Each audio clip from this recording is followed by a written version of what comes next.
எல்லாருக்கும் வணக்கங்க. எப்படி படிச்சிட்ருக்கீங்க? ஓகேவா? இன்றைக்கி பார்த்தீங்கன்னா எத்திக்ஸில் பார்க்க போகிறோம். எத்திக்ஸில் தமிழர் திருவிழாக்கள்னு சொல்லிட்டு பார்க்க போகிறோம். இந்த ஏரியா ரொம்ப முக்கியமான ஏரியா. ஓகேங்களா? 11th புக்கில் இருக்கிற எத்திக்ஸ் ரொம்ப கவர் ஆகும்னு சொன்னேன். 12th ஒரே ஒரு லெசன் வேற்றுமை ஒற்றுமை மட்டும் படித்தா போதும்னு சொன்னேன். இதில் கொஷின் கேட்பாங்க. குரூப் 4 லெவலில் கூட பார்த்து வச்சுக்கோங்க. இந்த area question area unit 7 cover ஆகும். சரிங்களா? திருவிழாக்கள் பொறுத்தவரையும் நம்ம எதுக்காக திருவிழா நடத்துகிறாங்க, முக்கிய நோக்கம்னா சமூக ஒற்றுமை வளர்க்கணும், பண்பாட்டு மரபுகளை பின்பற்றணும், இயற்கை மற்றும் பிற வழிபாடுகளை அறிதல் அப்படின்றது சொல்கிறாங்க. இப்போ திணை அதனுடைய நிலம் பொறுத்து குறிஞ்சின்னு எடுத்துக்கினா மலையும் சார்ந்த பகுதி, முல்லைன்னு எடுத்தால் காடு சார்ந்த பகுதி, மருதம்னா வயலும் சார்ந்த பகுதி, நெய்தலைன்னா கடல் சார்ந்த பகுதி, பாலைவனம்ன்றது குறிஞ்சியும் முல்லையும் தெரிந்த ஒரு வறண்ட நிலம்தான் இந்த பாலைவனம் பகுதி சொல்லாங்க. இந்த பரிபாடலில் ஒரு லைன் என்னென்னா, வெளியூரில் இருப்பவர்கள் கூட தங்கள் சொந்த ஊருக்கு போய் உறவினர் மற்றும் நண்பருடன் இணைந்து விழாக்கள் கொண்டாடி மகிழ்ந்தாங்க அப்படின்ட்டு. இப்போ எல்லோரும் சென்னையில் வேலை செய்வாங்க, இல்லை திருப்பூர் இந்த மாதிரி இண்டஸ்ட்ரியில் வேலை செய்வாங்க. ஊர் திருவிழா அந்த ஆடி மாதமோ இல்லை சம்திங் இந்த கங்கை அம்மன் திருவிழான்னு சொல்லிட்டு ஊர் திருவிழாலாம் வரும்போது எல்லோரும் பார்த்தீங்கன்னா உறவினர் நண்பரோடு சேர்ந்து கொண்டாடுறாங்க. அதாவது அதை கொண்டாடி மகிழ்கிறாங்கன்னு சொல்லிட்டு பரிபாடலில் அந்த லைன் கொடுத்துருக்காங்க. இதை எதிர்பார்க்கலாம். சரியா? பார்த்து வச்சுக்கோங்க. ஓகே. ஒவ்வொரு நிலத்துக்கும் ஒரு கடவுள் இருக்கார். சரிங்களா? இங்கே சேயோன்ன்றது பார்த்தீங்கன்னா குறிஞ்சி, சேயோன்னா முருகருக்கு இன்னொரு பேர். சரிங்களா? முல்லைக்கு திருமால் மாயோன். சரிங்களா? மருதத்துக்கு இந்திரனும், வருணம் பார்த்தீங்கன்னா நெய்தலுக்கு வருண பகவானும், பாலைக்கு கொற்றவை. சரிங்களா? சாலினி அப்படின்ற ஷாலினி என்ற தெய்வம் ஏறிய பெண்ணிற்கு கொற்றவை கோலம் பூனையிடப்பட்டது அப்படின்றது. அப்போது அந்த அந்த தெய்வத்தை வழிபட்டு தான் போருக்கெல்லாம் போவாங்கன்றது அந்த காலத்தில் இருந்தது. சரியா? ஓகேவா? இதை பற்றி நம்ம டீட்டெயிலாக பார்க்க போகிறோம். என்னென்ன சான்றுகள் நம்மளுக்கு கிடைச்சிருக்கு. ஓகேங்களா? இப்போ குறிஞ்சியில் பார்த்தீங்கன்னா சேயோன் பார்த்தீங்கன்னா திருவிழாவை சொல்கிற நூல்கள் எதுனா திருமுருக ஆற்றுப்படை, குறிஞ்சிப்பாட்டு, ஐங்குறுநூறு, பட்டினப்பாலை இதெல்லாம் சொல்லுது அப்படின்ட்டும்.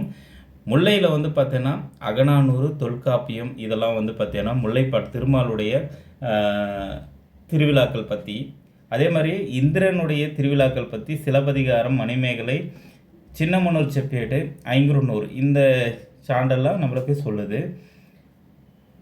நெய்தலில் பார்த்தீங்கன்னா புறநானூறும் அவங்களுடைய உரை. சரியா? பல்யாக சாலை முதுகுடி பெருவழிதுடைய உரை அது சான்றாக சொல்லப்படுகிறது. பாலைத்திணை கொற்றவை சிலப்பதிகாரமே உரையாக இது திருவிழா அங்கே நடத்துகிறாங்க கொற்றவைக்கு அப்படின்னு சொல்கிற சான்று நம்மளுக்கு கிடைச்சிருக்கு. ஓகேவா? இதை நம்ம டீட்டெயிலாக பார்க்க போகிறோம். சரிங்களா? இந்திர விழா 28 நாள் கொண்டாடப்படுறாங்க. அதை பற்றியும் பார்க்க போகிறோம். அது பார்த்தீங்கன்னா மருதம் திணையை சேர்ந்தது அப்படின்றதும் நம்ம பார்க்க போகிறோம். ஓகேவா? அப்போது கொஸ்டின் கேட்டாங்கன்னா குறிஞ்சியில் என்ன தெய்வம் இருக்குது, முல்லை என்ன தெய்வம் இருக்குது, மருதம், நெய்தல், பாலை அப்படின்னு சொல்லிட்டு சிம்பிளாக கேட்டு முடிக்கலாம். இல்லை டீட்டெயிலாக கேட்கலாம். இந்த இந்த லெசன் எப்படி போகும் அப்படின்னா, ஸ்கூல் புக்கு எத்திக்ஸு. சரிங்களா? புக்கு ஓரியன்டாக ஃபுல்லாக போகும். சரி, புக்கில் இருக்கிறது கண்டென்ட் லைன் பை லைனாக போகும். அப்புறம் நம்ம ஒன்லைனர் பார்த்தீங்கன்னா கொஷின் நாங்களில் ஒரு 150லேருந்து 200க்குள்ளே இருக்கும். அது பார்த்துடலாம். சப்போஸ் இது பார்ட் 1 பார்ட் 2 ரெண்டு போச்சுன்னா ரெண்டுத்தையும் கவர் பண்ணிடலாம். ஓகேவா? திருவிழாக்களில் பார்த்தீங்கன்னா இந்த ஏரியா முக்கியமான ஏரியா. சரிங்களா? நம்ம பொதுவாக திருவிழா பார்த்தீங்கன்னா மிலாடி நபி,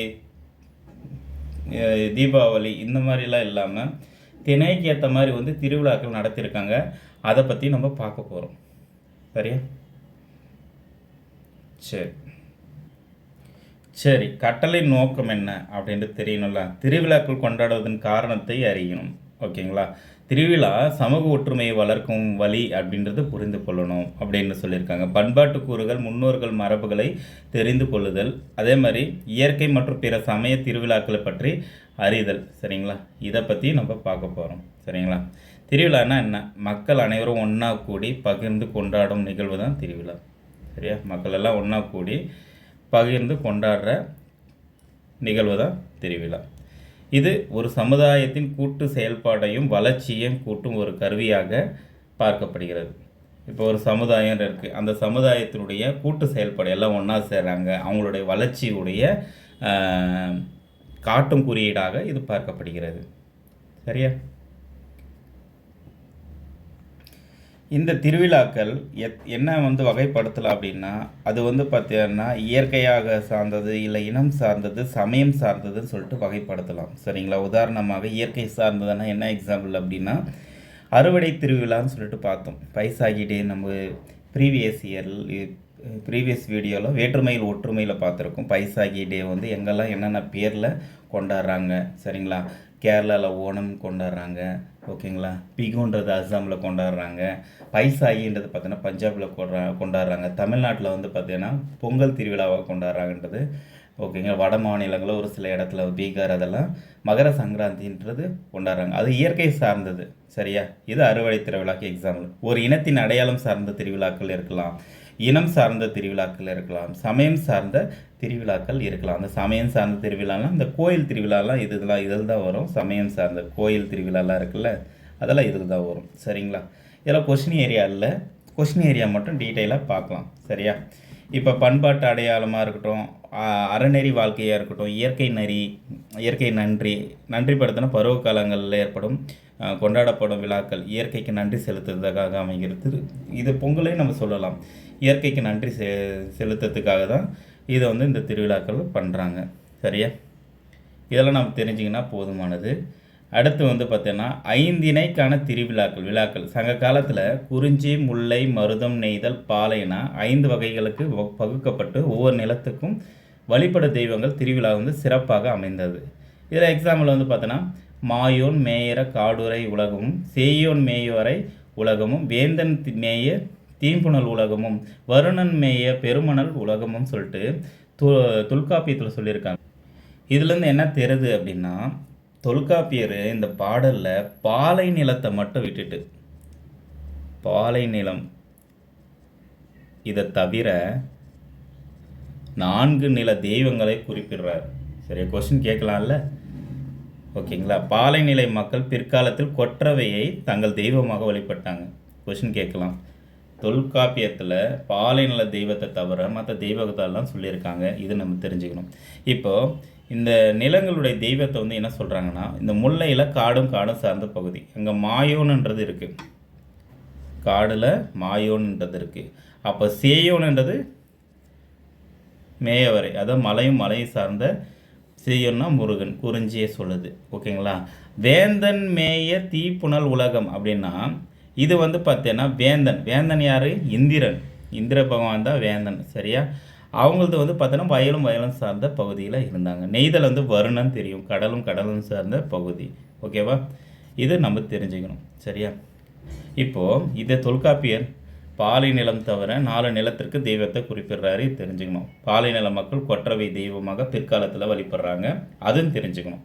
இப்போது குறிஞ்சி நில விழாவை பொறுத்தவரையும் இப்போ மலையும் சார்ந்த பகுதி குறிஞ்சி. ஓகேவா? குறிஞ்சியை பொறுத்தவரை யார்? சேயோன் கடவுள். சேயன் சொல்லலாம், முருகர் சொல்லலாம், வேலன் சொல்லலாம்ன்ற பல பேர் இருக்குது. ஓகேவா? வேலன் வெறியாட்டு விழான்னு ஒன்று இருக்குல்ல, வேலன் வெறியாட்டு விழா, இது பார்த்தீங்கன்னா குறிஞ்சி நிலத்தில் நடைபெற ஒரு முக்கிய திருவிழாங்க. இது பேர் தான், இது தாங்க திருவிழா, குறிஞ்சி திருவிழா. ஓகேவா? இதை ஃபெஸ்டிவல். குறிஞ்சி நில பெண்கள் நோயினை தீர்க்கத்துக்காக பாராய் கடன், நேர்த்தி கடனுக்காக இந்த விழா நடத்துகிறாங்க. யாருக்கு? பெண்களுடைய நோயை தீர்க்கத்துக்காக, குறிஞ்சி நில பெண்கள் நோயை தீர்க்கத்துக்காக இந்த விழா கொண்டாடுறாங்க. சரியா? நேர்த்தி கடன் செலுத்துறதுக்காக. இந்த விழாவில் என்னென்ன நடைமுறைகள்லாம் இருக்கும் அப்படின்னா, ஆடை அணிகலன், குறிஞ்சி நில மக்கள் பல வகையான மலர்கள், மாலைகளை அணிந்துக்குவாங்க. நடனம் பொறுத்தனா கையில் வேலை ஏந்தி தன் மீது முருகர் ஏறியது போல் ஆடுவாங்க நடனம். சரியா? இது இடம் பார்த்தீங்கன்னா, இந்த விழா நடைபெறும் இடம் வெறியாடுகளம்னு சொல்லுவாங்க. இது கொஷினுங்க. இந்த வேலன் வெறியாட்டு ஃபெஸ்டிவலு எங்கே நடக்கும் அப்படின்னா, இந்த இவெல்லா வந்து வெறியாடு களத்தில் நடக்கும். அடையாளமானா வெறியாடு களத்தில் சேவல் கொடி வந்து பறக்குங்க. சேவல் கொடி வந்து நட்டிருப்பாங்க. சுற்றுச்சூழல் பொறுத்தவரை பல வகையான நறுமண புகைகளை வந்து எழுப்பப்படுவாங்க. பல இசைகள் வந்து இசைக்கப்படும் சொல்கிறாங்க. இதுக்கான சான்றுகள் எங்கங்க? இதெல்லாம் இதை பற்றி சொல்கிறது எந்த நூலில் சொல்லுதுன்னா திருமுருகாற்றுப்படை, குறிஞ்சிப்பாட்டு, ஐங்குறுநூறு, பட்டினப்பாலை. அப்போ குறிஞ்சி நிலத்தில் என்ன ஃபெஸ்டிவல் நடக்குது? வேலன் வெறியாட்டு விழா. யாருக்கு? முருகப்பெருமானுக்கு. அந்த அந்த நடனம் அந்த விழா எங்கே நடைபெறும்ன்றது அந்த களம் வந்து வெறியாடு களம் சொல்லுவாங்க. அங்கே வந்து நம்மளுக்கு வந்து பார்த்தீங்கன்னா சேவல் கொடி வந்து அடையாளமாக நட்டிருப்பாங்க. ஓகேவா? இது சொல்கிற இலக்கிய சான்றுகள் பார்த்தோன்னா வேலன் வெறியாட்டு விழாவை திருமுருகாற்றுப்படை, குறிஞ்சிப்பாட்டு, ஐங்குறுநூறு, பட்டினப்பாலை. இந்த டேட்டா தெரிஞ்சால் குறிஞ்சி நில விழா கம்ப்ளீட்டாக முடிஞ்சிடும். சரியா? இது இல்லாமல் இந்த விழாவை அந்த இசையெல்லாம் எழுப்புறாங்களே இந்த விழாவில், அதை பற்றி சொல்கிறது பரிபாடல். இந்த பரிபாடல் குன்றக்குறவை இசை நடத்துறது சொல்கிறது பரிபாடல். இதை இங்கே இருக்க பாருங்கள்.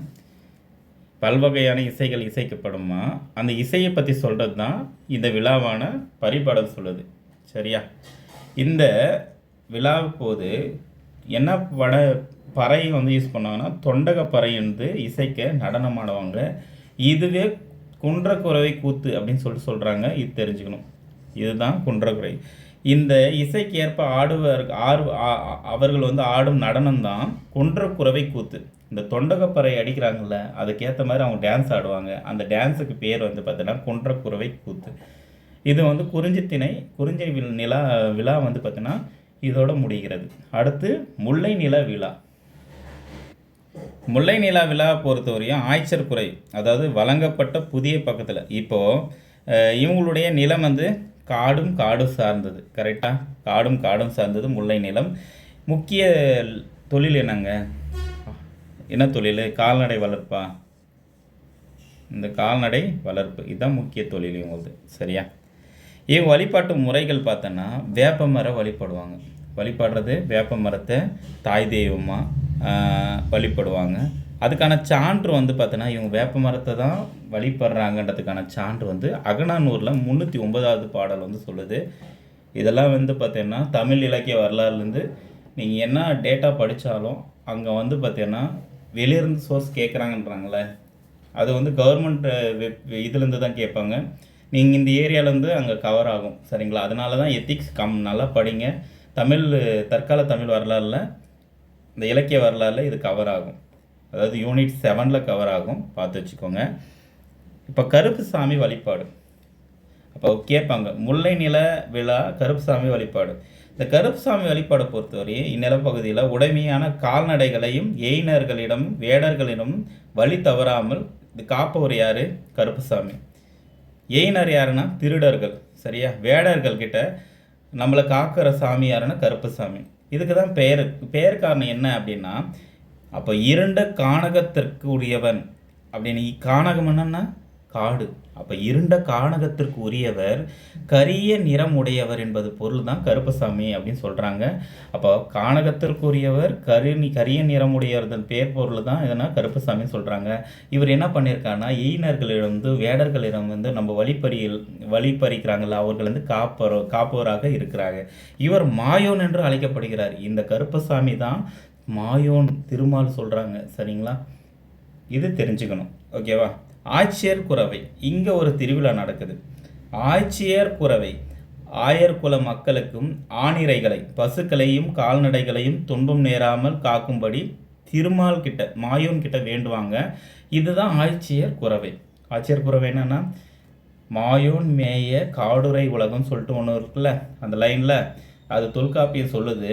அது வந்து ஆயர்குல மக்களுக்கும் ஆணிரை துன்பம், அந்த ஆணிரைகள்னால் மாடுகளை வந்து பார்த்தீங்கன்னா பசுக்கூட்டம் சொல்லுவாங்க. ஆணிரைனா அதை வந்து காக்கும் தெய்வம், அதாவது நீங்கள் இப்போ துன்பம் நேராமல் காக்கும்படி திருமாலிடம் வேண்டுறாங்க அப்படின்றது தான் இந்த திருவிழாவோட நோக்கம். ஆட்சியர் குறவை.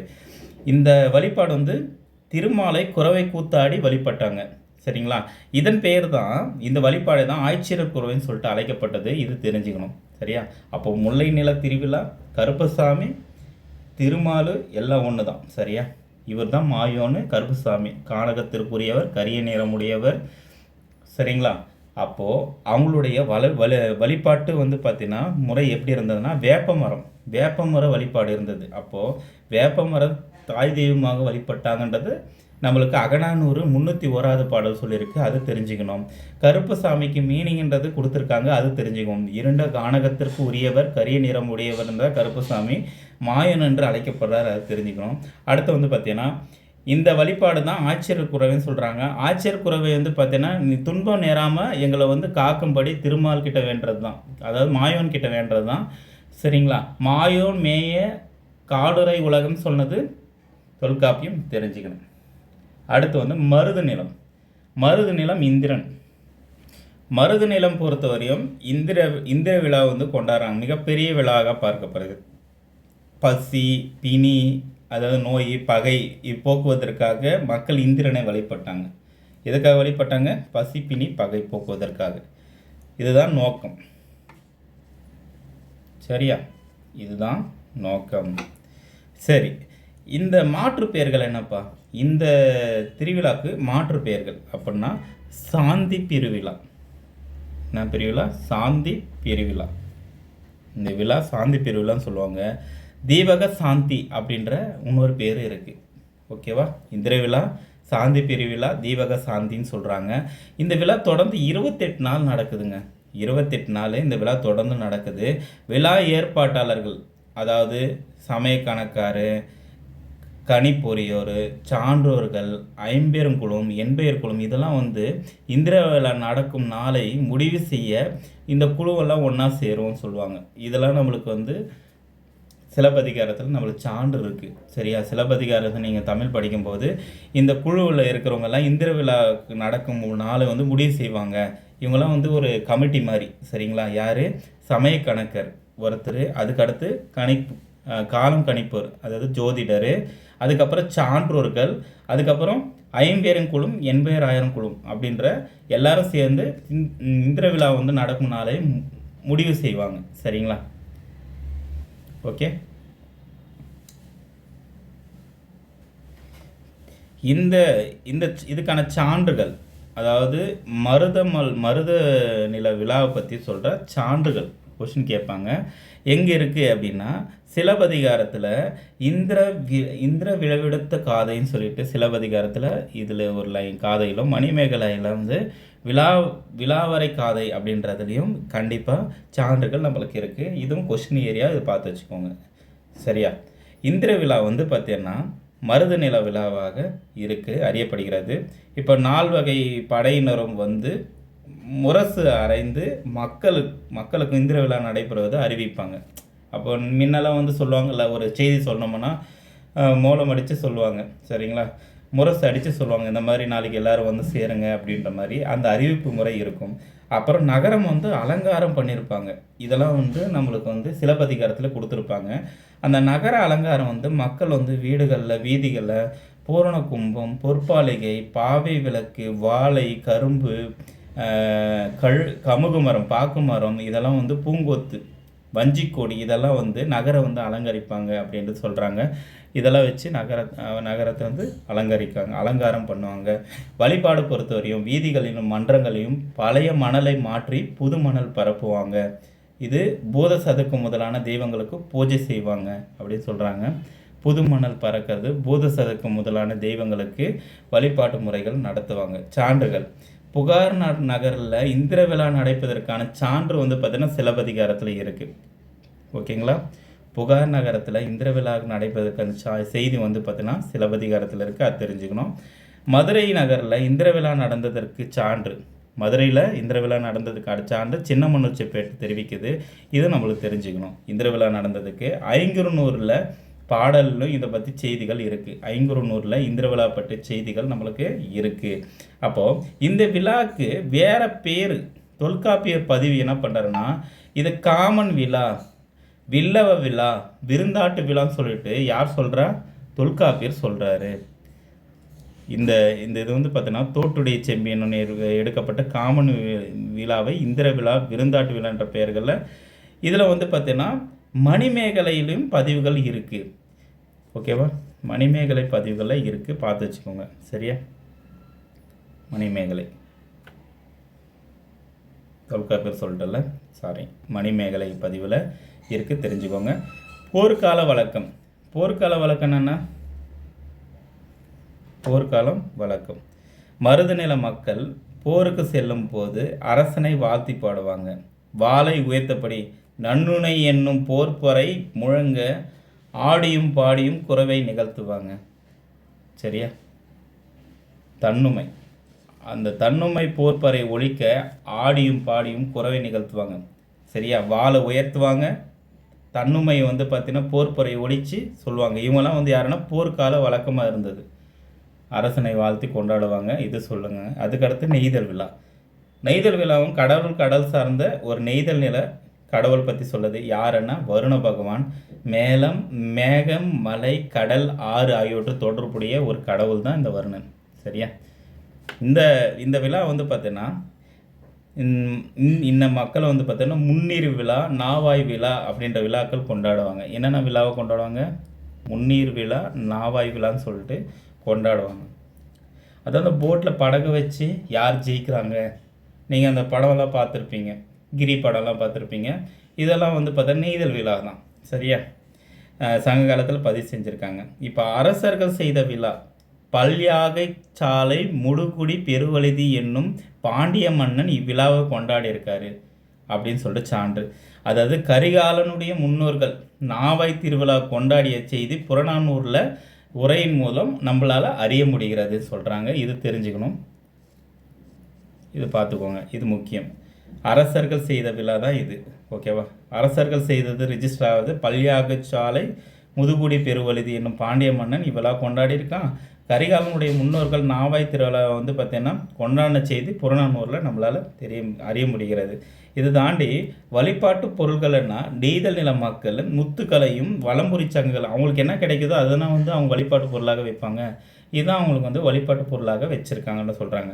அடுத்து பாலைநில மக்கள் பொறுத்தவரையும் குறிஞ்சியையும் முல்லையும் முறையற்று திரிந்த நிலம் அந்த பாலை எனப்படுவாங்க. வெற்றிக்குரிய பெண் தெய்வமான கொற்றவையை வந்து பார்த்தீங்கன்னா கொற்றமனா என்னங்கன்னா வெற்றியா, கொற்றமனா வெற்றி அப்படின்னு சொல்லுவாங்க. இது தெரிஞ்சுக்கணும்.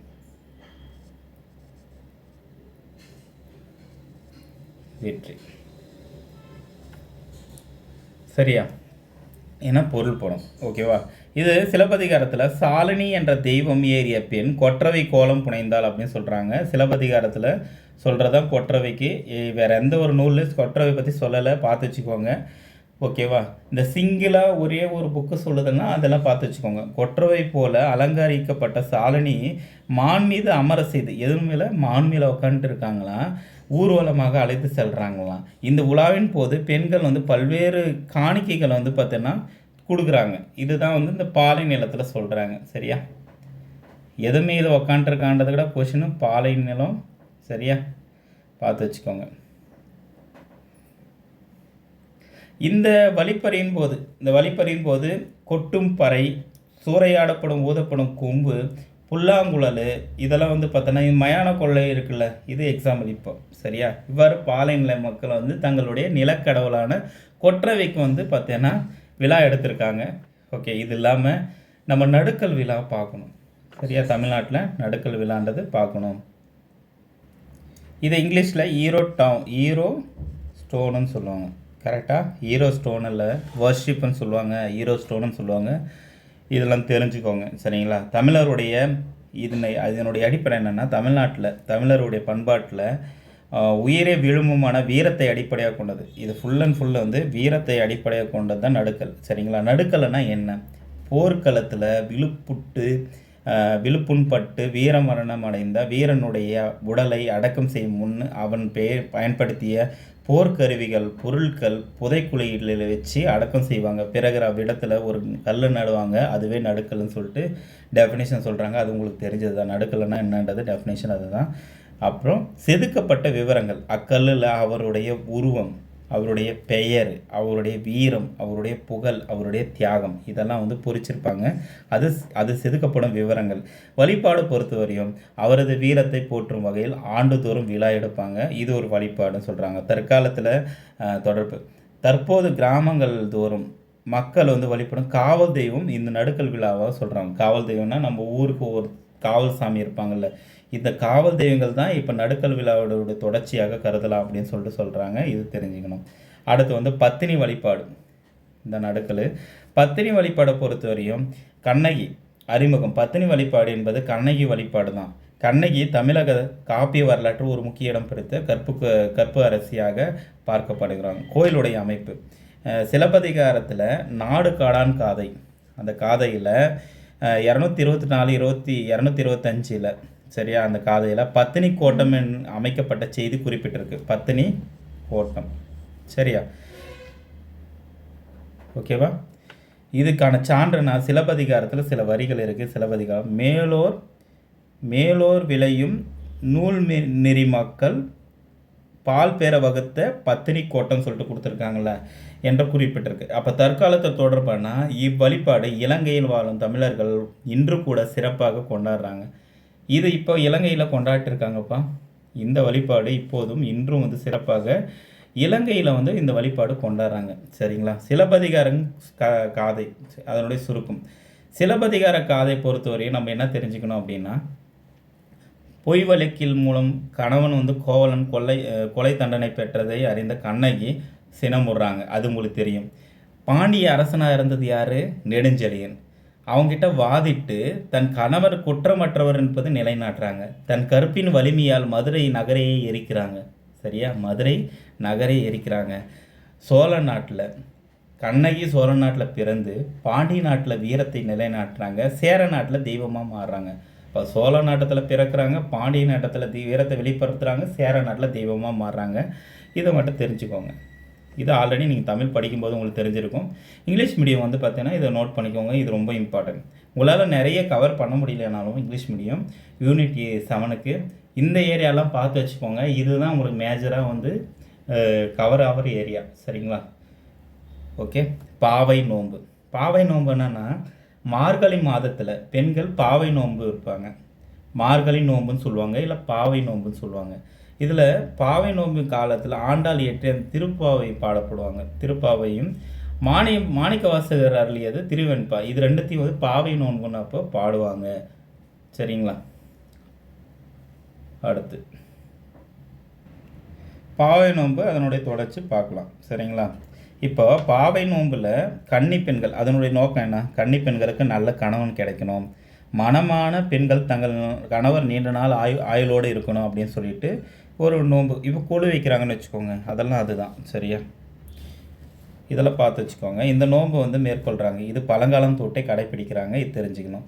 சரி, வழிபாட்டினுடைய நோக்கம் மாதந்தோறும் மழை பெய்த செய்து நாடு செழிக்கும், மக்களை நோயின்றி வாழவும், பசு கால்நடையை சிறக்க ஆண்டாலும் மாணிக்கவாசகரும் பாடுறாங்க. இதை தெரிஞ்சுக்கணும். ஓகேவா. அப்போது நோன்பு முறைகள் திருப்பாவை வந்து பார்த்தோன்னா 2வது பாடல் சொல்லுது. நோன்பு முறைகள் பற்றி 2வது பாடலில் திருப்பாவை சொல்லுது. என்ன சொல்லுதுன்னா, அதிகாலையில் எழுந்து நீர் ஆடுதல், நெய் பால் உண்ணாமல் இருக்கிறது, மலர் சூடுதல், தங்களை அழகுப்படுத்தி கொள்ளாமல் இறைவனை மட்டும் நினைக்கிறது, தங்களால் இயன்ற அளவு தானமும் தர்மமும் செய்வது. சரியா, இதெல்லாம் வந்து பார்த்தோன்னா பாவைக்கான நோன்பு. சரியா, பாலும் நெய்யும் உண்ணாமல் இருக்கணும். ஆனால் அதிகாலையில் இருந்து தண்ணி குடிக்கணுன்றது தான் கொஞ்சம் கஷ்டமானதில்லை. சரி, ஓகே. இயற்கை சார்ந்த விழாக்கள் பொறுத்தவரையும் இப்போ பொங்கல் எடுத்துக்கோங்களேன். பொங்கல் விழா உலகில் இருக்கிற எல்லா தமிழர்களும் அனைவரும் சிறப்பாக கொண்டாடும் விழாக பொங்கல் விழா. இதனுடைய நோக்கம் என்ன? பயிர்கள் செழிக்கணும். கரெக்டாக, பயிர்கள் செழிக்கணும், விளைச்சல் வந்து பார்த்தோன்னா பெருகணும். இதன் தான் முக்கிய காரணமாக இருக்குது. அதனை கதிரவனை வந்து காரணமாக கும்பிட்றாங்க. சரிங்களா. கதிரவன் வந்து சூரியனுக்கு நன்றி செலுத்தும் விதமாக உழவர்கள் இதனை பொங்கல் திருவிழாக கொண்டாடுறாங்க. நாட்கள் போகி, பொங்கல் திருநாள், மாட்டுப்பொங்கல், காணுப்பொங்கல் இது தொடர்ந்து கொண்டாடப்படுகிறது. சரியா. போகி பண்டிகை ஒவ்வொரு ஆண்டும் மார்கழி மாதத்திற்கு கடைசி நாள், மார்கழியுடைய கடைசி நாளில் வந்து பார்த்தோன்னா கொண்டாடுறாங்க. நோக்கம் பயனற்ற பழைய பொருட்களை அழிப்பதும், மனித மனதினுடைய தேவையற்ற எண்ணங்கள், அதாவது தீய குணங்கள் போக்குவது தான். தேவையற்ற தீய குணங்கள் மனித மனதில் போக்கும் பண்டிகை தான் போகி பண்டிகை. அதுக்காக பழசலை கொளுத்துறதல்னு நினைச்சிக்காதீங்க. மனித மனத்தினுடைய தேவையற்ற எண்ணங்களை போக்குவது தான் போகி பண்டிகையினுடைய நோக்கமாக இருக்கிறது. இந்த இந்த இதுக்கான சடங்குகள் என்ன பண்ணுவாங்க அப்படின்னா, போகி அன்னைக்கு வீடெல்லாம் சுத்தம் செஞ்சுருவாங்க. வீட்டு வாசலில் மஞ்சள் சந்தனம் பூசுவாங்க. அன்றைய மாலையில் பொழுது வாசல் கூரையில் வேப்பிலை, புலாப்பூ, ஆவாரப்பூ அதெல்லாம் கட்டுவாங்க. காப்பு கட்டுவாங்க அப்படின்றாங்க. புலைப்பூ, வேப்பிலை, ஆவாரப்பூலாம் கட்டுவாங்க, காப்பு கட்டுவாங்கன்னு தெரிஞ்சுக்கணும். அப்போது பொங்கல் திருவிழா பொங்கல் திருவிழா தான் உழவர் திருநாள். அறுவடை காலம். உழவர்கள் வந்து ஆடி மாதத்தில் விதைக்கிறாங்க, தை மாதத்தில் அறுவடை செய்கிறாங்க. சரிங்களா? நன்றி எறிதல். தங்கள் முதல் விளைச்சலை கதிரவனுக்கு காணிக்கையாக படைப்பது தான் பொங்கல் திருவிழா. அப்போ புதிய பொருட்கள்னால் பொங்கல் வந்து அன்று பயன்படுத்தப்படும் பொருட்கள், பானைகள் எல்லாமே புதுசாக, புது மண்பானை, புது வந்து கரண்டி, புது வந்து பார்த்தோன்னா பசுஞ்சாணம், ஓகேவா, அதெல்லாம் பயன்படுத்தி தான் பண்ணுவாங்க. வழிபாட்டு முறை பார்த்தோன்னா வீட்டு வாசலில் அந்த பொங்கலிடும் இடத்தை பஞ்சானத்தில் மெழுகி கோலமிடுவாங்க. சரிங்களா? இதெல்லாம் உங்களுக்கு தெரிஞ்சது தான். சரிங்களா? தங்கள் விளைநிலத்தில் விளைந்த செங்கரும்பு, வாழை, மஞ்சள், இஞ்சி, கருணைக்கிழங்கு இதெல்லாம் கதிரவனுக்கு முன்னால் வந்து பார்த்தோன்னா வைப்பாங்க. இதெல்லாம் முக்கியமான பாயிண்ட்ஸ் எல்லாம் இல்லை. ஓகேவா? தெரிஞ்சிங்கன்னா போதும். அடுத்து வந்து பார்த்தோன்னா மாட்டுப்பொங்கல். மாட்டுப்பொங்கலை பொறுத்தவரையும் உழவுக்கும் உழவனுக்கும் உறுதியாக இருக்கும் காளைகளையும் பசுக்களையும் நன்றி செலுத்தும் விதமாக மாட்டுப்பொங்கல் வந்து கொண்டாடுறாங்க. சரிங்களா? சடங்குகள்லாம் மாட்டுப்பொங்கல் அன்று மாடுகளை அலங்கரித்து அவங்களுக்கு வந்து பொங்கல் கொடுத்து மகிழ்வாங்க. வீர விளையாட்டை வந்து ஜல்லிக்கட்டுன்னு சொல்லுவாங்க, மஞ்சு விரட்டுன்னு சொல்லுவாங்க. இளைஞர்களை வந்து காளைகளை அடைத்து தன் வீரத்தை வெளிப்படுத்துவாங்க. அது சரிங்களா? அது ஜல்லிக்கட்டு, மஞ்சு விரட்டுன்னு சொல்லுவாங்க. இதில் இந்த லைன் பாருங்கள். இதில் வந்து ஒரு இலக்கிய சான்று, கொள்ளேற்று கொடுஞ்சானை மறையும் புல்லேற்று ஆயமகள் வந்து பார்த்தீங்கன்னா சங்க இலக்கியங்கள் மூலம் வந்து இந்த வீர விளையாட்டினுடைய தொன்மையை வந்து நம்ம தெரிஞ்சுக்கலாம் அப்படின்றாங்க. அதுக்கு அடுத்து பழங்கால சிறப்பு. பழங்காலத்தில் கால்நடைகள் தமது செல்வம் அடையாளமாக திகழ்ந்தது. 1000 பசுடைய நாகர் அப்படின்ற பட்டப்பேரில் புகழ்ந்திருக்காங்க. அது தெரிஞ்சுக்கோங்க. யார் சொன்னதுன்றதெல்லாம் இல்லைன்றது போது இது கொஸ்டின் இல்லை. யாராவது சொன்னிருந்தாங்கன்னா கேட்பாங்க. திருக்குறள் சிந்தனை பொறுத்தவரையும் ஏயின் பின்னால் தான் உலகமே சுழல்கிறது. ஏரின் பின்னால் தான். சரியா? அது வந்து பார்த்தீங்கன்னா ஸ்கூல் புக்கில் ஒரு திருக்குறளை வந்து கலப்பு ஓட்டிகிட்டே இருப்பாங்க, பின்னாடி உலகம் வந்து மேப்பு போட்டு சொல்லியிருப்பாங்க. அப்போது ஏரின் பின்னாடி தான் உலகமே போகுது அப்படின்றத வள்ளுவர் சொல்லியிருப்பார். ஏர் முனையை முன்னோக்கி செலுத்துவது மாடுகள் தான் அப்படின்றது இதுலேருந்து சொல்கிறாங்க. இது திருக்குறளுடைய சிந்தனை. இது முக்கியம். அடுத்து காணும் பொங்கல். காணும் பொங்கல் என்னங்க? காணும் பொங்கல் பகையை மறைந்து உறவுகள் புதுப்பிக்கும் நாளாக காணும் பொங்கல். பகையெல்லாம் மறந்து உறவுகளை புதுப்பிக்கும் நாளாக இருக்குது. வழிபாட்டு முறை. மக்கள் தனது உற்றார் உறவினர் நண்பர் வீடுகளுக்கு சென்று அங்குள்ள பெரியவர்களை வணங்கி வாழ்த்து பெற்றாங்க. நிகழ்ச்சிகள் விழா வந்து பட்டிமன்றங்கள் நடத்துவாங்க, பாரம்பரிய விளையாட்டுகள் நடத்துவாங்க. சரிங்களா? இப்பவும் வந்து ஒரு சில இடத்துலலாம் கேமெல்லாம் வைக்கிறாங்க. இந்த ஸ்பூனில் வச்சு எலுமிச்சை பழம் வச்சு ஓட்டுறாங்களா, அதெல்லாம் வந்து பார்த்திங்கன்னா இந்த காணும் பொங்கலுக்கு அப்போ அந்த ஃபெஸ்டிவலில் நடத்துகிற ஒரு விழாக்களாக தான் பார்க்கப்படுகிறது. அடுத்து வந்து சித்திரை திருவிழா. இதுதான் முக்கியமானது. இந்த 4-5 டாபிக் இருக்குது. இதோட திருவிழாக்கள் முடியுது. சித்திரை திருவிழா. சித்திரை திருவிழா வந்து மதுரையில் நடக்குது. சைவமும் வைணவமும் இணைந்து கொண்டாடப்படும் தமிழகத்தின் மிகப்பெரிய திருவிழா மதுரை சித்திரை திருவிழா. இதுவே கொஸ்டினுங்க, சைவம் வைணவம். சரிங்களா? சிவனும் விஷ்ணு சேர்ந்து ஒரு கொண்டாடுறாங்க. அந்த திருவிழா தான் இந்த சித்திரை திருவிழா. ஓகேங்களா? இது முக்கிய நிகழ்வுகள்.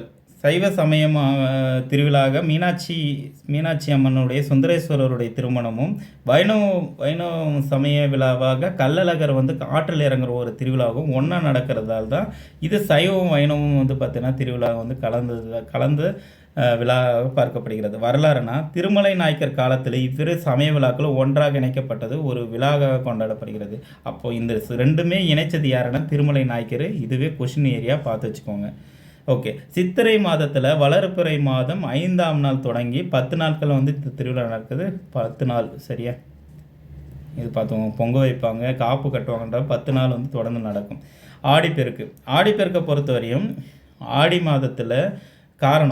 மாதத்தில் பெய்யும் தென்மேற்கு பருவக்காற்றினால் ஆறுகள் புதுப்புணல் புதிய நீர் பொங்கி வரும். இதனையே வந்து ஆடிப்பெருக்குன்னு சொல்கிறாங்க.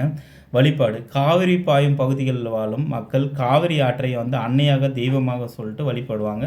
ஆற்றதை தெய்வமாக வழிபடுவாங்க. பழமொழி. வற்றான நதிகளையும் வழிபட்டு உழவு வேலை தொடங்குவர். இதனை வந்து என்ன சொல்லுவாங்க, ஆடிப்பட்டம் தேடி விதை அப்படின்னு சொல்லிட்டு சொல்லுவாங்க. இதுதான் தெரிஞ்சுக்கணும், ஆடிப்பட்டம் தேடி விதை. ஓகேவாங்க, ஓகேவா.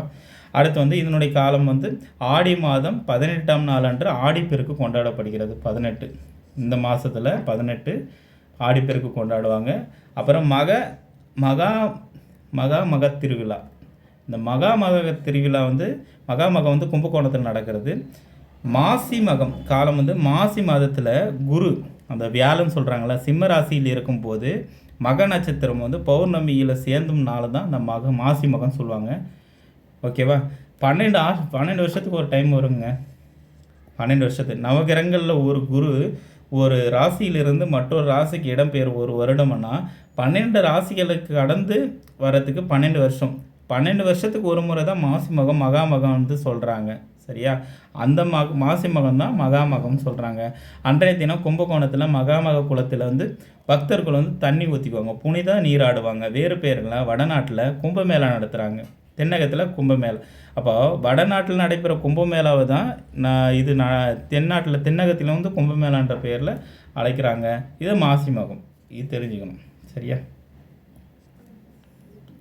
அடுத்து சைவ திருவிழாக்கள்.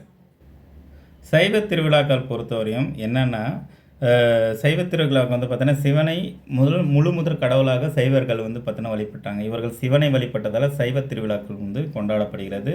இப்போ மகா சிவராத்திரி ஒவ்வொரு ஆண்டும் மாசி மாதத்தில் வரும் சிவராத்திரியே மகா சிவராத்திரி. ஓகேவா.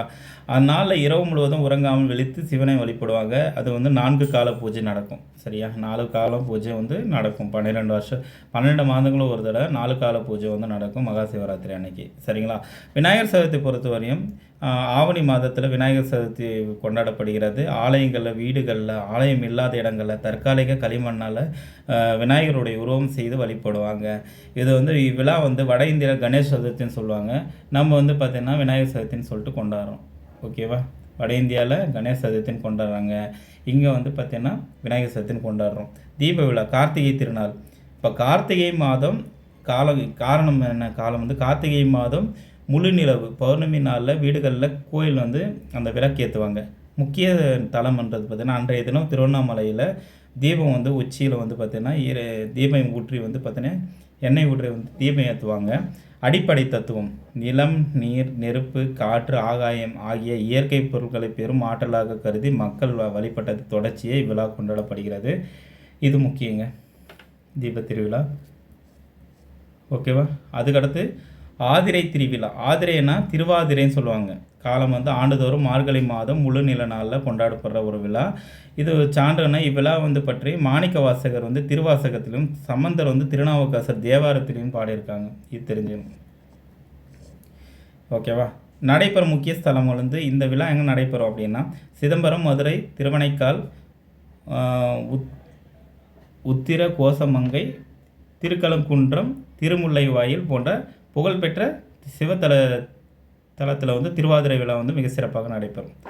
ஓகே. சிவபெருமானுக்கு களி படையத்து பக்தர்கள் வழங்குவாங்க. இதனால் தான் திருவாதிரை களின்னு சொல்லிட்டு சொல்லுவாங்க. இது தெரியுங்க. சிதம்பரம் கோயிலில் இறைவன் வந்து ஆடல் கோலத்தில் வந்து கண்டு மகிழ்ச்சி பெறுவாங்க. இது பார்த்துக்கணும். சரியா.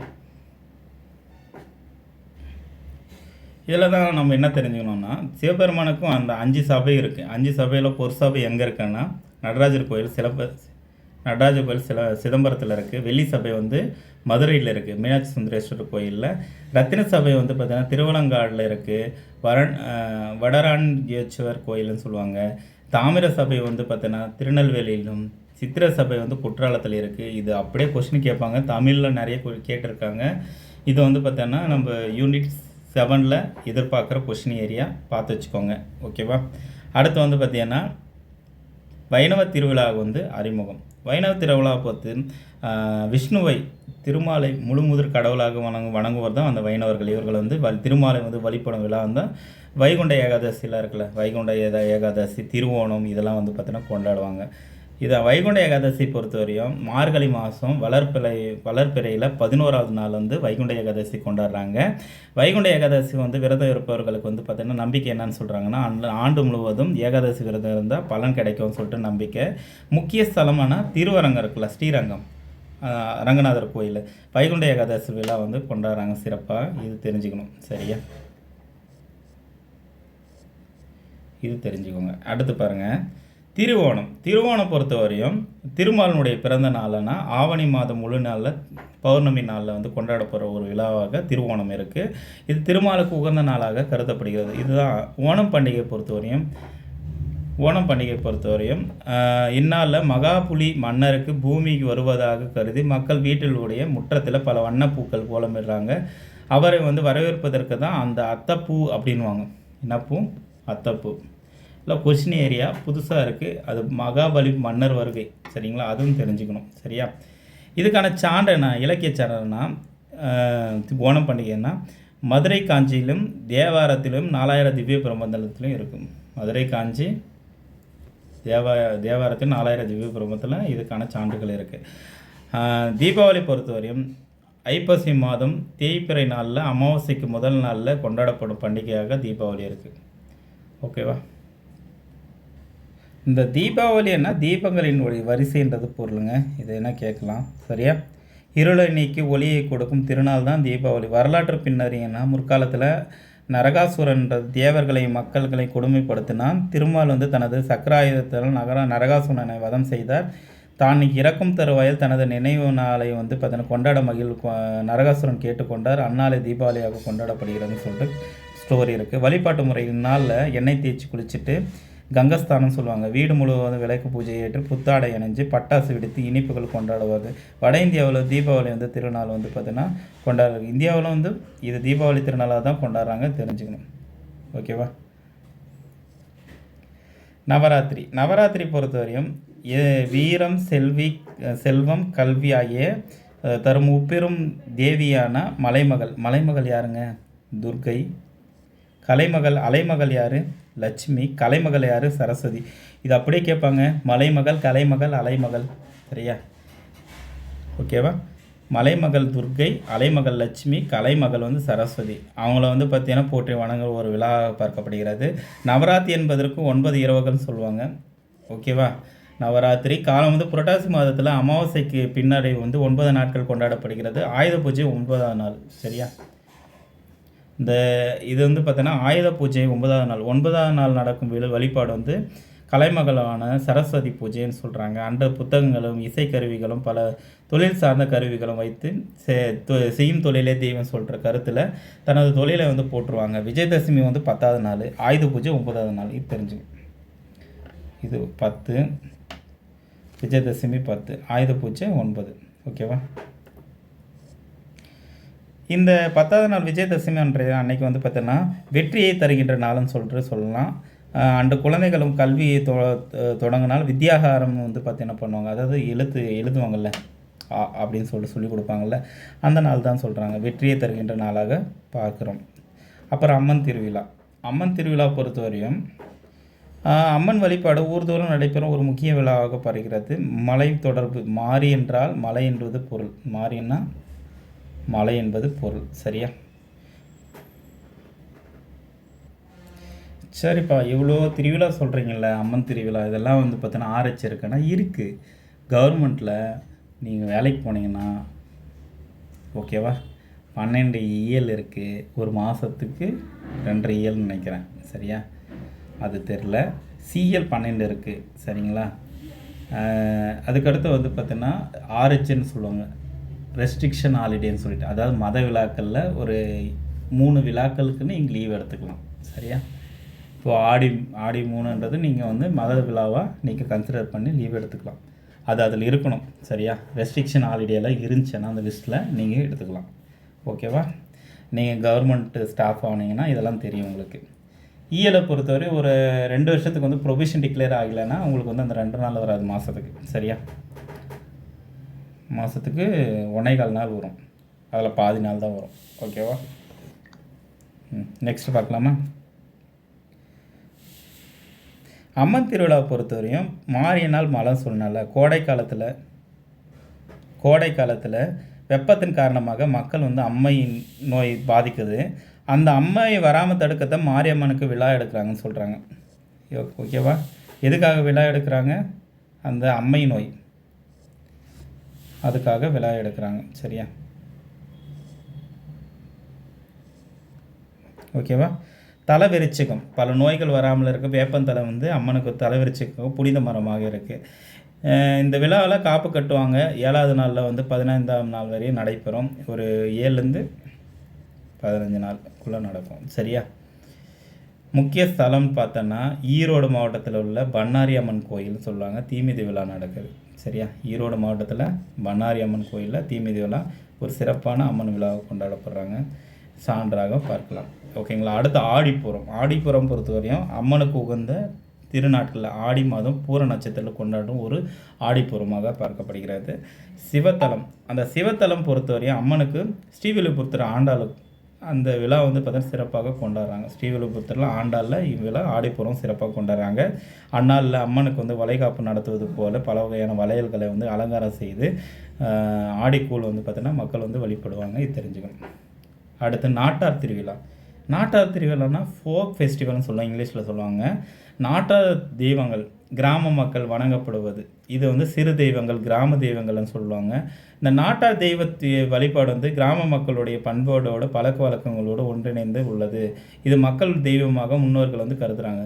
இதெல்லாம் முக்கியமானதெல்லாம் இல்லைங்க. இந்த தெய்வங்களுடைய பெயர்களும் பொன்னியம்மாள், போத்திராஜா, அண்ணன்மார், ஐயனார், காத்தவராயன், நாடியம்மாள், கருப்பசாமி, சுடலைமான், இசக்கியம்மாள்னு சொல்லிட்டு பேரில் வந்து பார்த்திங்கன்னா நாட்டார் கோயில் திருவிழாக்கள் நடக்கிறாங்க. இவ்விழாக்களுடைய பயன் என்னென்னா நாட்டுப்புற கலைகளை உயிர்த்தெழுக்க உதவுகிறது. ஃப்ளோக் ஆர்ட்ஸை வந்து உயிர்த்தெழுக்க உதவுகிறது. இது தெரிஞ்சுக்கணும். சரியா? அது தெரிஞ்சால் போதுமானது. அதே மாதிரி கந்த விரத விழாக்கள், முருகனுடைய வழிபாடு.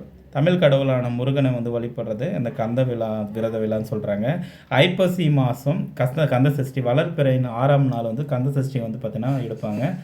ஓகேவா? இது ரொம்ப நல்லதுங்க. முருகப்பெருமான் சூரபத்மன் என்னும் அரக்கனை ஒடுக்க போர் புரிந்த நிகழ்வு வந்து கந்த சஷ்டி சம்ஹாரம்னு சொல்கிறாங்க. இது தெரிஞ்சுக்கோங்க. அடுத்து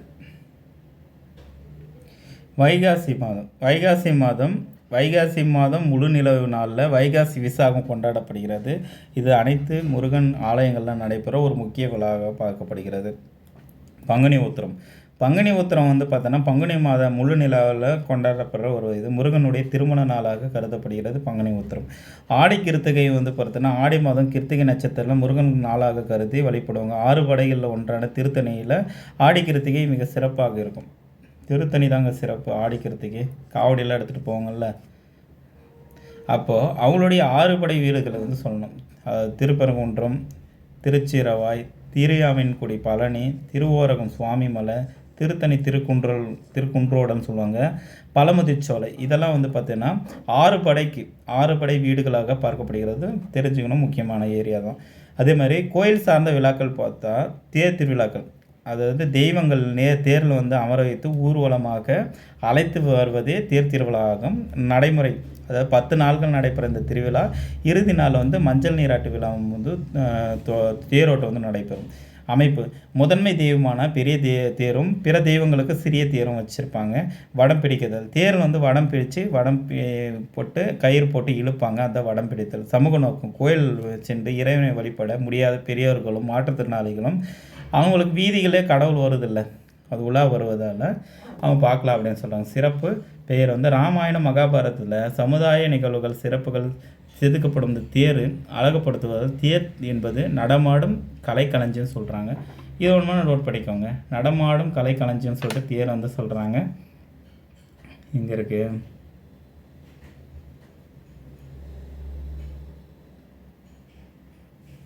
ஓகே,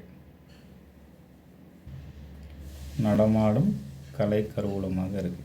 சரியா? இது முக்கியமான பாயிண்ட். தேர் என்பது நடைமாடும் கலை கருவூலம். அதுக்கடுத்து இந்த திருவாரூர் தேர் வந்து ஆசியாவில் மிக உயரமான தேர். இதை மட்டும் பார்த்துக்கோங்க. இந்த திருவாரூர் தேர் ஆசியாவில் மிக உயரமான தேர். சரியா?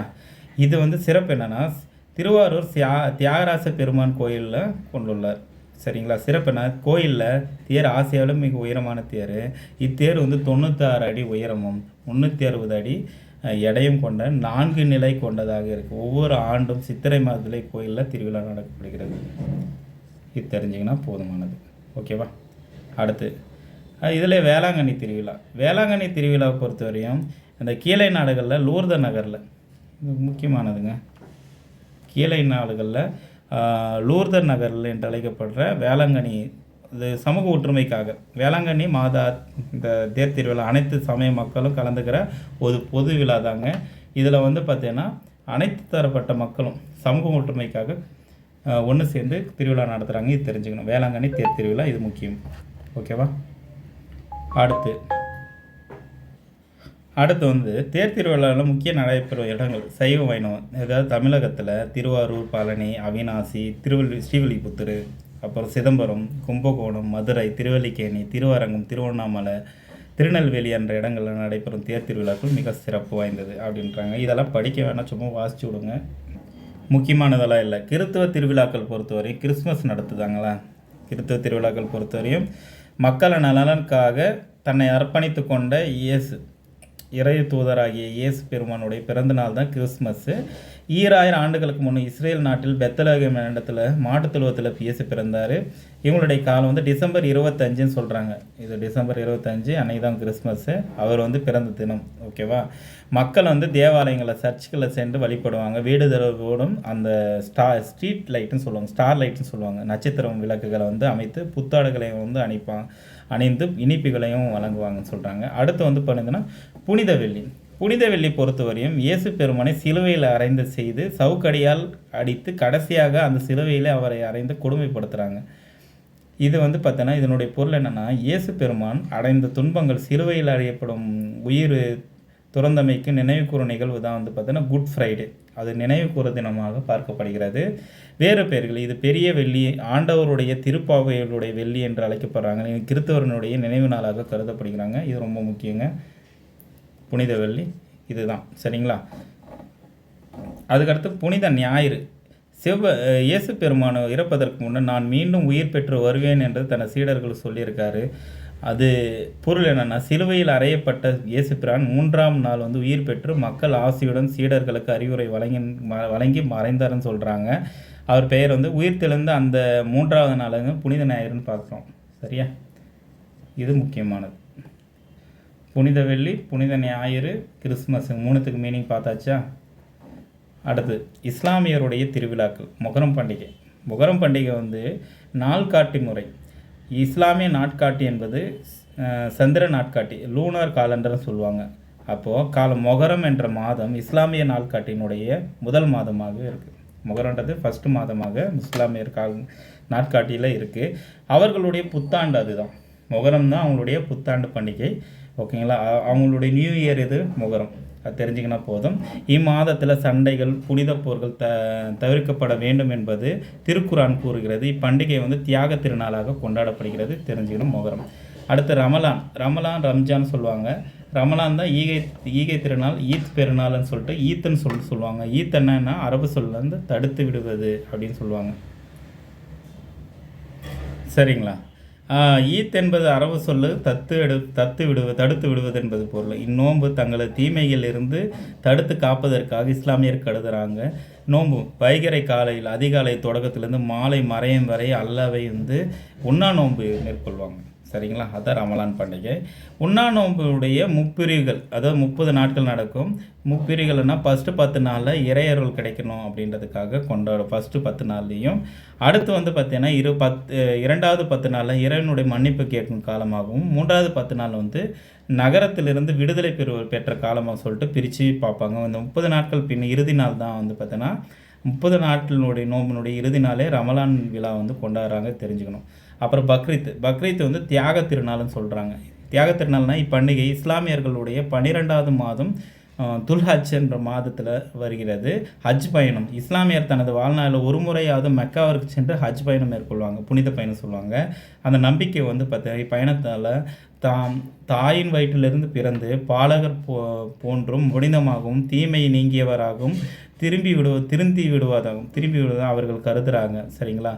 அதே மாதிரி ஹிஜாக்கள் ஹஜ் பயணத்தின் மேற்கொண்ட போது ஹிஜாக்கள் அல்லது ஹிஜாரிகள் என்று அழைக்கப்படுறாங்க. இவர்கள் அல்லாஹ்வினுடைய வீட்டுக்கு விருந்தாளியாக செல்கிறாங்க என்பது நம்பிக்கை. குர்பானி என்றது பார்த்தீங்கன்னா பயணத்தை மேற்கொள்ளப்பட இயலாதவர்கள் வீட்டில் குர்பானி தானம் தியாகம் கொடுப்பதற்கு பக்ரீத் தொழுகை வந்து செய்வாங்க. இது பக்ரீத் பண்டிகை முக்கியம். அடுத்து சமணர்களுடைய திருவிழா மகாவீர் ஜெயந்தி. மகாவீர் ஜெயந்தி சமண சமயத்தில் 24வது தீர்த்தக்காரர் யாருன்னா மகாவீரர். அவருடைய பிறந்த நாள் தான் மகாவீர் ஜெயந்தி கொண்டாடப்படுகிறது. ஓகேவா? இவர் எங்கே பிறக்கிறாருன்னா பிறப்பு 1546 வைசாலியில் குண்டகிராமம் என்ற இடத்துல பிறக்கிறாரு. இது தெரிஞ்சுக்கணும். துறவு அரசகுமாரான இவர் அனைத்தையும் துறந்து நாட்டை விட்டு வெளியேறி உயர்நிலையிலிருந்து கைவல்ய நிலையை அடைவார். சரிங்களா? இது தெரியும் உங்களுக்கு. போதனைகள் இவர் தாம் கண்டறிந்த உண்மைகளை மக்களுக்கு எடுத்துரைக்கிறார். அன்பு, அமைதி, அகிம்சை. அன்பு, அமைதி, அகிம்சை என்ற குணங்களை வந்து மக்களுக்கு வந்து சொல்லியிருப்பார். ஓகேவா? சமண சமயத்தில் 24வது தீர்த்தக்காரர் மகாவீரர். சமண சமயத்தில் திகம்பர ஸ்வேதாம்பரன் 2 பிரிவு இருக்குது. திகம்பரன் வந்து திசையே ஆடை அணிந்தவர். ட்ரெஸ்ஸே போட மாட்டாங்க. அவங்களுக்கு திசை தான் கிழக்கு மேற்கு வடக்கு தெற்கு தான் திசை ட்ரெஸ்ஸு. ஓகேங்களா? ஸ்வேதாம்பரர்கள் வெண்ணிற ஆடை அணிந்தவர். இதில் வந்து வெண்ணிறையில் இருந்தவர் யார் அப்படின்னா வள்ளலார். எக்ஸாம்பிள் வள்ளலார் வந்து பார்த்தீங்கன்னா வெண்ணிற ஆடை அணிந்தவர். புத்த பூர்ணிமா பொறுத்தவரையும் வைகாசி மாதம் முழு நில நாளில் பௌர்ணமி உலகெங்கும் உள்ள பௌத்தர்களால் புத்த பூர்ணிமை கொண்டாடப்படுகிறது. இது வைகாசி விசாக நட்சத்திரத்தில் வரும் ஒரு நன்னாளாக பார்க்கப்படுகிறது. சரியா? புத்தருடைய பிறப்பு.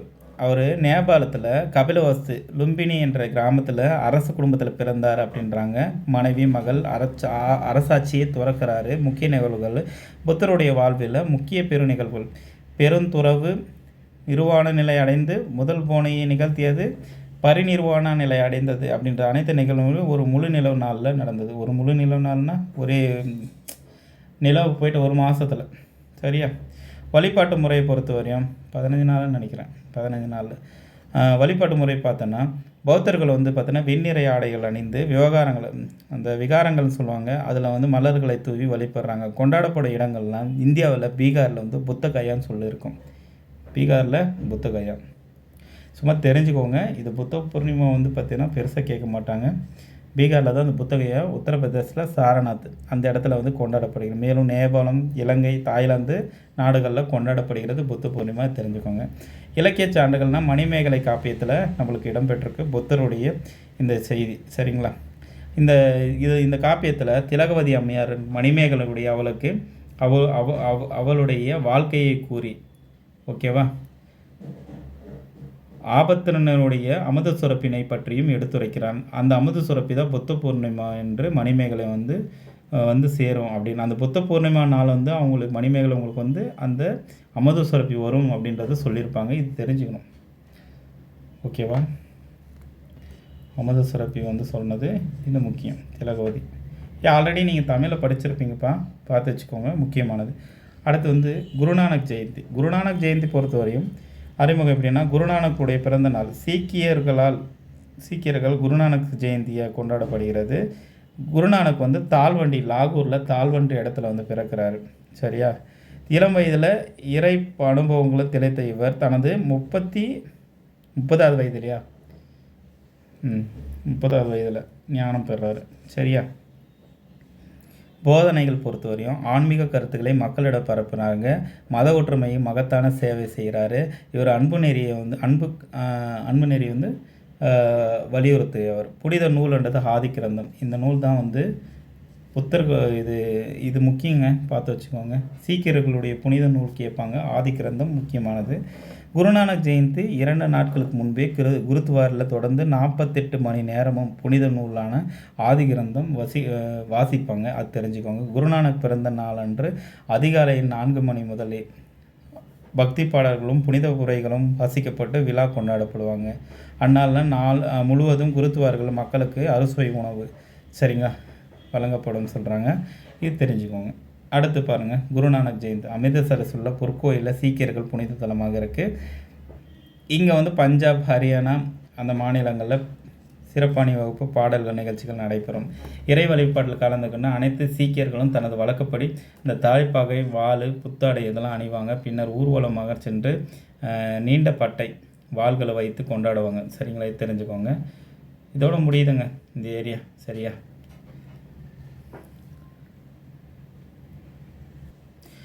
வைகுண்ட ஏகாதசி எந்த தெய்வத்தோடு தொடர்புடையதுன்னா மாயோன். வைகுண்ட ஏகாதசி என்பது வைணவ திருவிழாக வைணவர்கள் முதல் கடவுளான திருமாலுக்குரிய சங்ககால பேர் வந்து மாயோன்னு சொல்லிட்டு சொல்கிறாங்க. இதுக்கு மாயோன் ஆன்சரு. அதுக்கடுத்து வந்து பார்த்தீங்கன்னா பொருந்தாதினை.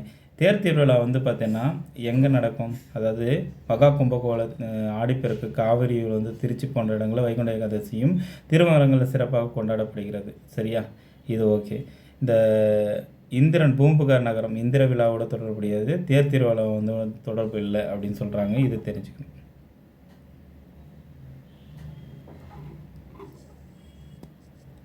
ஓகேவா?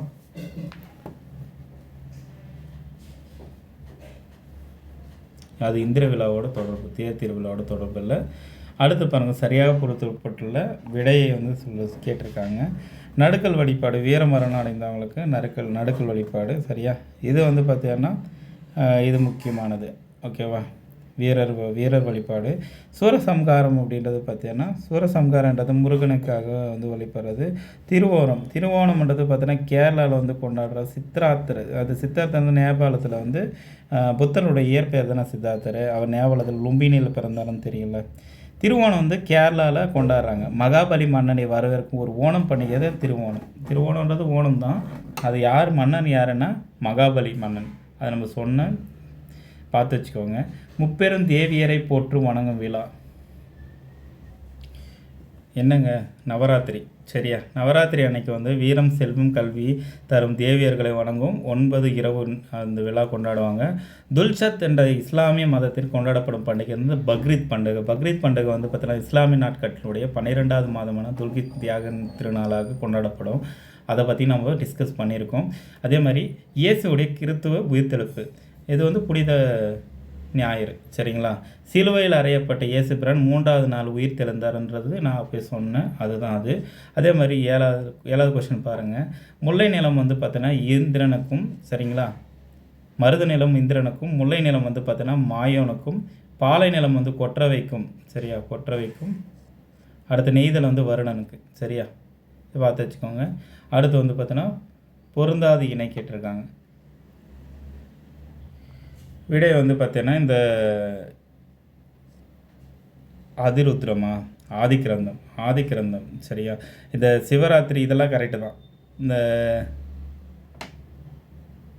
சரி, திருவோணம்ன்றது பார்த்தீங்கன்னா தப்புங்க. திருவோணம் வந்து என்னதுன்னா திருவோணம் வந்து விஷ்ணுக்குடைய வைணவ திருவிழாவாக கொண்டாடப்படுகிறது. சைவத்துக்கு எல்லாம் தெரிஞ்சுக்கணும். கொஷின் பாருங்கள், பார்த்து வச்சுக்கோங்க. எக்ஸாம்பிள் வந்து பார்த்தோன்னா இந்த மாதிரி தான் கேட்பாங்க. ஓகேவா? சிவராத்திரி பொறுத்தவரையும் நம்மளுக்கு தெரியும் சைவம். ஓகேங்களா? ருத்ராதிர தரிசனம் வந்து சைவ சமயம். அப்புறம் காமன் பண்டிகை வந்து சைவம். திருவோணம்ன்றது மட்டும் வைணவம். இதை நீங்கள் அதை பார்த்து தூக்கிடலாம். சரியா? நம்மளுக்கு கொடுத்த ஆப்ஷன் வச்சு நீங்கள் தூக்கிடலாம். அடுத்து பாருங்கள், பொருந்தும் இணையை கண்டறிய. இதெல்லாம் பொருந்தும் சொல்கிறாங்க. ஒன்று தான். குரு கிரந்தம் வந்து ஆதிக்கிரந்தம். ஓகேவா? அந்த இது மட்டும் தான் கரெக்டு. இது சீக்கியர் மத தோற்றுவிப்பாளரான குருநானக்கினுடைய போதனை அடங்கிய ஒரு புனித நூல் தான் ஆதிக்கிரந்தம். சீக்கியருடைய புனித நூலாக பார்க்கப்படுகிறது. சரியா? தவறான கூற்று என்னென்னா இந்த பங்குனி உத்தரத்தில்